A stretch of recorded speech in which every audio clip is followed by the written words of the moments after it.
സുഹൃത്തുക്കളെ, സഹോദരങ്ങളെ, എല്ലാവർക്കും ന്യൂസ് കേരള TVMലേക്ക് സ്വാഗതം. അപ്പോൾ വിഷയം വെള്ളാപ്പള്ളിയുടെ തന്നെയാണ്. സോഷ്യൽ മീഡിയയിലും ചാനലുകളിലുമൊക്കെ നിറഞ്ഞു നിൽക്കുകയാണ് വെള്ളാപ്പള്ളി നടേശൻ. ഞാൻ ഇത്രയും ദിവസം 2-3 ദിവസമായി ഇതേവരെ ഒരു ചാനലിലോ ഒരു സോഷ്യൽ മീഡിയയിലോ വെള്ളാപ്പള്ളിയെ അനുകൂലിച്ച് സംസാരിക്കുന്നവരെ ഞാൻ കേട്ടില്ല. ചോദിക്കുകയാണ്, പെൺകുട്ടികൾ ചോദിക്കുകയാണ്, യുവാക്കൾ ചോദിക്കുകയാണ്, വെള്ളാപ്പള്ളിക്ക് എന്തിന്റെ പേരിലാണ് പത്മഭൂഷൺ കൊടുത്തത്? എന്തിന്റെ പേരിലാണ്? വർഗീയ വിഷം ചീറ്റുന്നതിനാണോ? ആളുകളെ വഴിപിഴപ്പിക്കുന്നതിലാണോ? അതായത് മദ്യം കൊടുത്ത് പിന്നെ മയക്കുന്നതിലാണോ? അതോ ഈ സമൂഹത്തില് ജാതീയമായ വേർതിരിവുണ്ടാക്കുന്നതിനാണോ ഈ അവാർഡ്, ഈ പത്മഭൂഷൺ? എന്തായാലും ശരി, പത്മഭൂഷന്റെ വില ഇല്ലാതായി.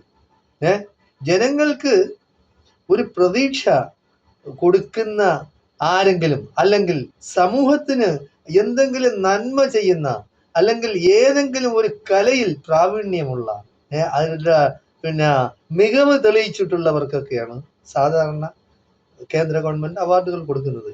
അപ്പോൾ ഈ അവാർഡ് കൊടുക്കാൻ എങ്ങനെയാണ് ഇയാളെ പരിഗണിച്ചത് എന്നുള്ളത് എല്ലാവർക്കും, അതായത് പിണറായി വിജയനെയാണ് സംശയമുനയിൽ നിർത്തിയിരിക്കുന്നത്.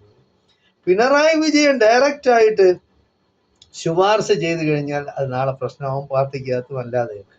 അപ്പോൾ ഇയാള് വിദ്വേഷം പ്രചരിപ്പിക്കുന്നുള്ള എല്ലാവർക്കും, കേരളത്തിലുള്ള ആഹാരം കഴിക്കുന്ന എല്ലാവർക്കും അറിയാമല്ലോ, കണ്ടതും കേട്ടതുമാണല്ലോ. ചാനലുകളിൽ ഇയാൾ രാവിലെയും വൈകുന്നേരവും മുഖവും മിനുക്കി വന്നിരുന്ന് ചെയ്യുന്ന പ്രവൃത്തികളും പറയുന്ന പിന്നെ വാചകങ്ങളും എല്ലാം കേരള സമൂഹം കാണുകയും കേൾക്കുകയും ചെയ്യുന്നതാണ്. അപ്പോൾ ആരാണ്, അപ്പോൾ ഒരു ദല്ലാളിനെ കൊണ്ട്, അല്ലെങ്കിൽ വേറൊരു ബിനാമിയെ കൊണ്ടു പിന്നെ ഇയാളെ ശുപാർശ ചെയ്യിച്ചതാണെന്നാണ് പറയുന്നത്. എന്തായാലും കുറച്ച് കഴിയുമ്പോൾ ഇത് സത്യമൊക്കെ പുറത്തു വരും. ഇപ്പൊ കാര്യം സത്യങ്ങളൊന്നും അറിയാനുള്ള വഴികളെല്ലാം കേന്ദ്ര ഗവൺമെന്റ് അടച്ചിരിക്കുകയാണ്. വിവരാവകാശ രേഖകൾ പലതിനും, അതായത് UPA ഗവൺമെന്റ് കൊണ്ടുവന്ന പല പദ്ധതികൾ തന്നെ അവർ പുതിയ പേരിൽ, അതായത് പേര് മാറ്റുന്നു, അല്ലാതെ വേറെ ഒന്നും അവർ ചെയ്തിട്ടില്ല. ഇത്രയും വർഷം ഇന്ത്യ മഹാരാജ്യം ഭരിച്ചിട്ട് അവരുടേതായ ക്രിയാത്മകമായ എന്തെങ്കിലും ഒരു പദ്ധതി സാധാരണ ജനങ്ങൾക്കായിട്ട് ഇന്ന് വരെ കൊണ്ടുവന്നിട്ടില്ല.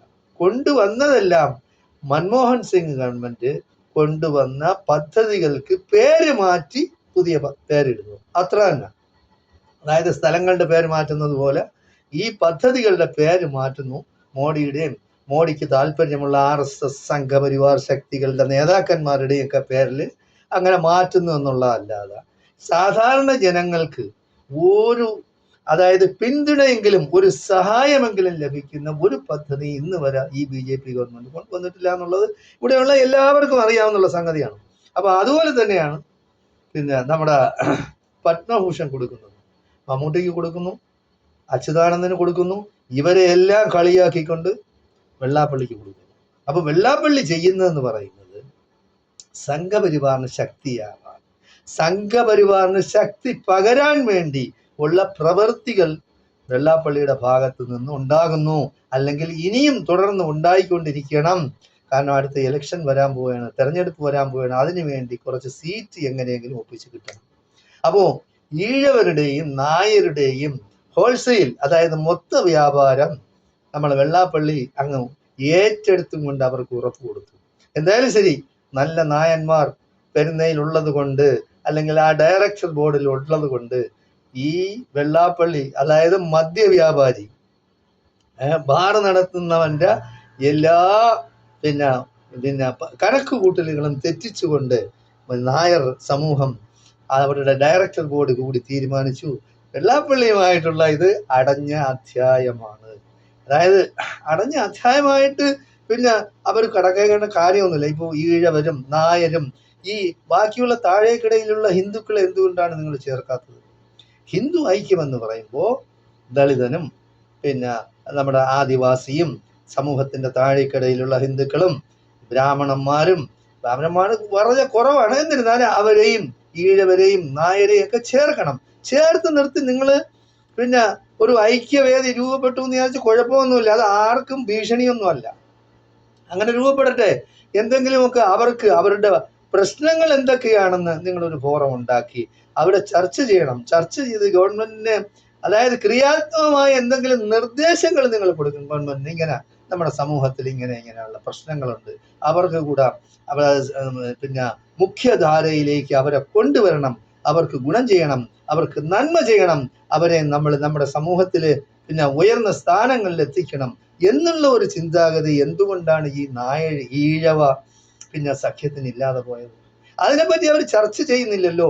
അതുപോലെ തന്നെയാണ് മുസ്ലിം സമൂഹമായിരുന്നാലും ശരി, അവരുടെ പ്രശ്നങ്ങൾക്ക് അവരും ഒരു ഐക്യവേദി ഉണ്ടാക്കണം. അതുപോലെ ക്രിസ്ത്യൻ സഹോദരങ്ങളായിരുന്നാലും ശരി, അവരും ഒരു ഐക്യവേദി ഉണ്ടാക്കണം. ക്രിസ്ത്യൻ പല സമൂഹങ്ങളായിട്ട് ഇങ്ങനെ സീറോ മലബാർ സഭ എന്നും കത്തോലിക്ക എന്നും ഇങ്ങനെ ലത്തീൻ കത്തോലിക്ക എന്നും പറഞ്ഞ ഒരുപാട് ഇതകളുണ്ട്.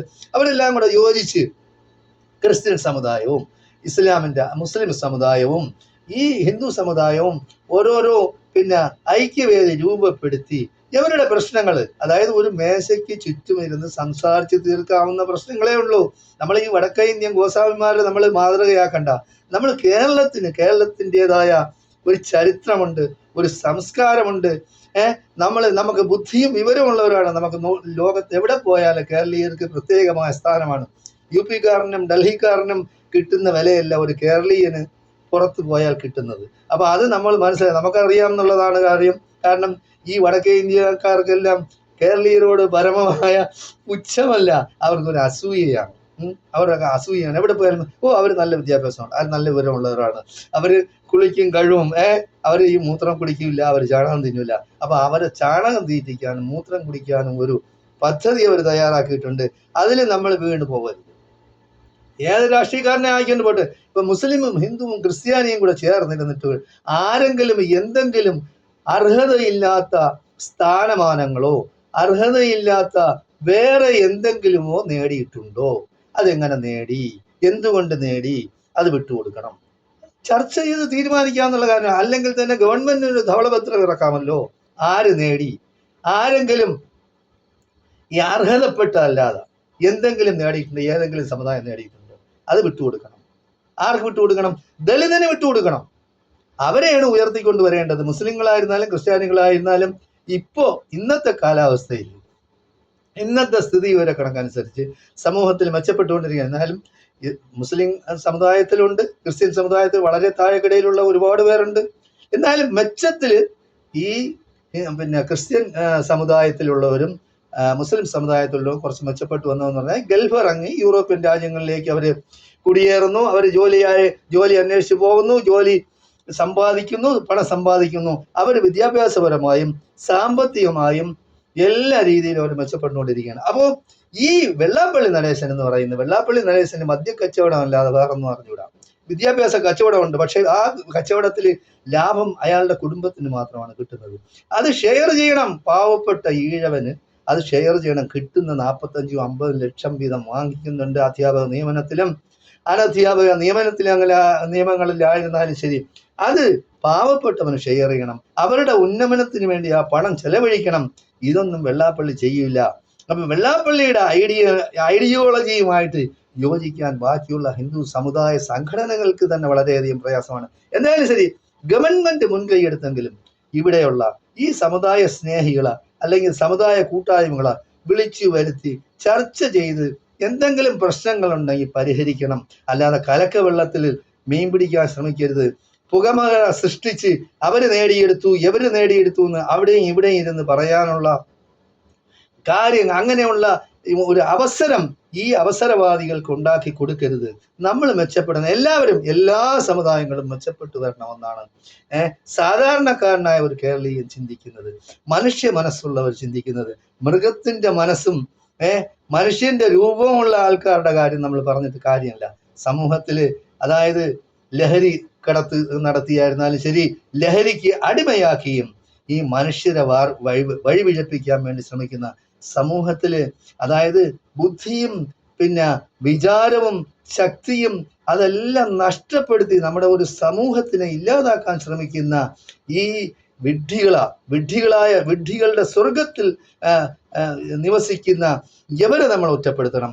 യാതൊരു കാരണവശാലും നമ്മുടെ സമൂഹത്തിൽ ഈ വർഗീയത എന്ന് പറയുന്ന, ചേരിതിരിവ് എന്ന് പറയുന്ന, വിദ്വേഷവും വെറുപ്പും എന്ന് പറയുന്നത് നമ്മൾ ഇല്ലാതാക്കാൻ ശ്രമിക്കണമെന്നും നമ്മളെല്ലാം ഒത്തൊരുമിച്ച് നമ്മുടെ ഭാവി കേരളം നല്ല ഉന്നത നിലയിലെത്തട്ടെ, അതിനുവേണ്ടി നമ്മൾ പരിശ്രമിക്കണം. അതോടൊപ്പം നമ്മുടെ മാതൃരാജ്യമായ ഇന്ത്യയുടെ, അതായത് ഭാരതത്തിന്റെ യശസ് ഉയർത്തിപ്പിടിക്കാൻ വേണ്ടി നമ്മൾ മലയാളികളെല്ലാം യത്നിക്കണമെന്നും അധികാര സ്ഥാനങ്ങൾ മലയാളികൾ ജാതിയും വർണ്ണവും പിന്നെ ബാക്കിയുള്ള എല്ലാത്തിനും അതീതമായി ഉയർന്നു വരണമെന്നുമാണ് ഈ സാധാരണക്കാരനായ കേരളീയർ ആഗ്രഹിക്കുന്നത്. അതിനുവേണ്ടി നമുക്ക് ശ്രമിക്കാം. ജയ് ഹിന്ദ്, ജയ് ഭാരത്.